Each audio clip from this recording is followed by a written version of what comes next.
This is A Drink with the Hurricane, the talk show discussing all things growing your home care business. But this was us in the Alamo down in San Antonio, Texas. Absolutely amazing, great time at that event.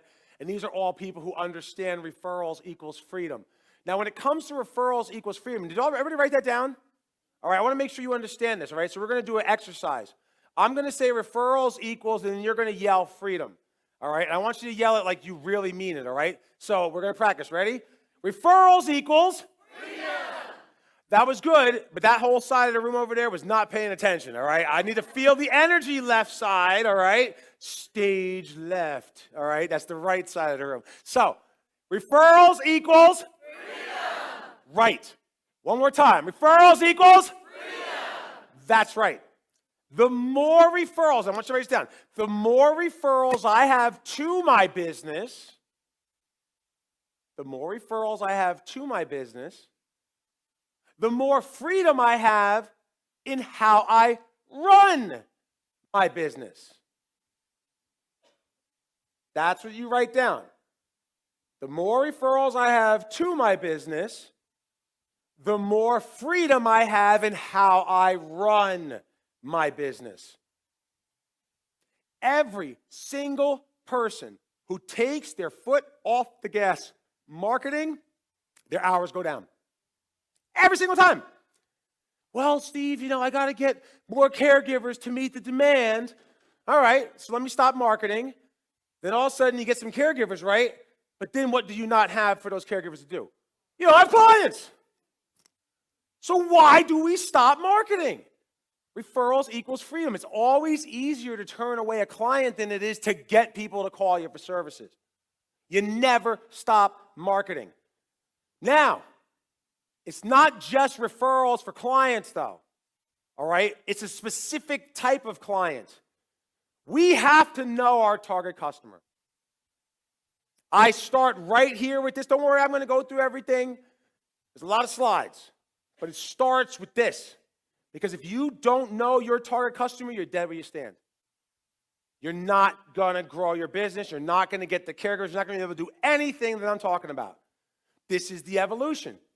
Now, I'm going to draw this out.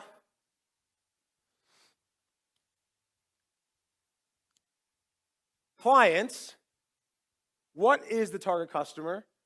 Target customer is a what? A nerd. Not a geek. But an acronym. All right?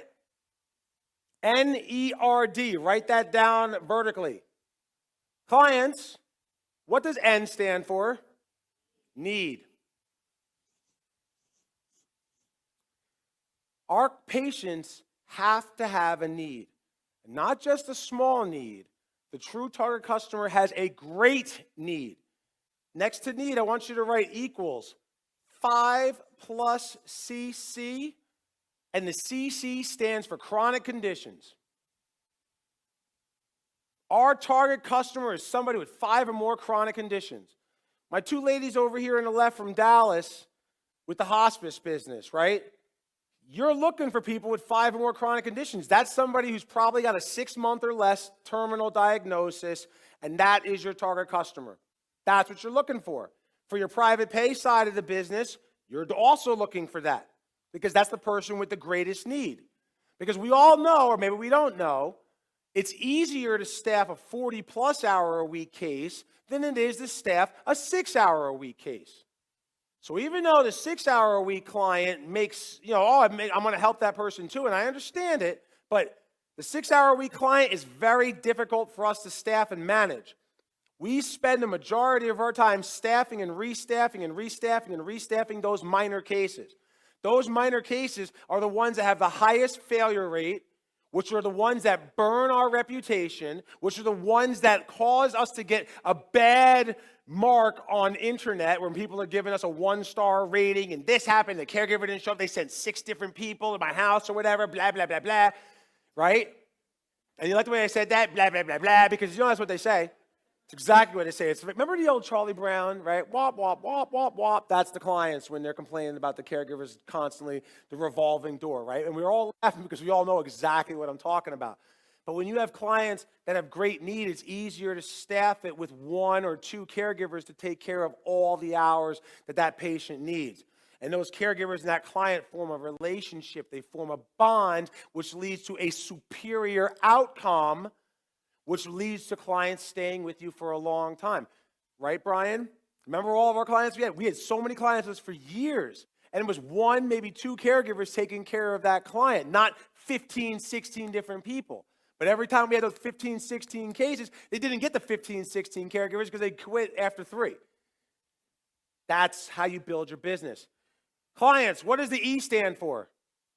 Elderly. All right, we're looking for 65 and older. We can take care of other people, but 65 and older is the primary. What does the R stand for, clients?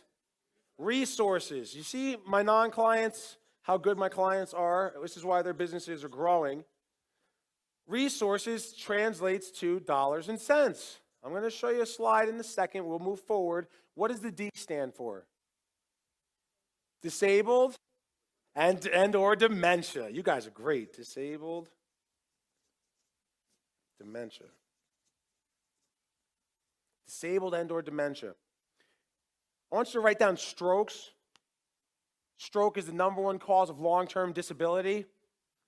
Whenever we had a client that called us that had a stroke, I knew we'd slam dunk it. We were the best agency for it. Our standard operating procedures. We did caregiver training where they would meet the caregiver at the rehab or the hospital before they came home. We'd bring them in the house. Our nurse opened the case up. She'd spend 2-3 hours there if she had to set the house up. We had care coordinators coming in the house, checking on the client every 7 to 10 days, making sure that they're getting all the care that they're supposed to. And yes, they paid for it. We were the highest price in the marketplace as well. But we provided a superior service that our competitors couldn't touch. That's the reason why everybody went with us.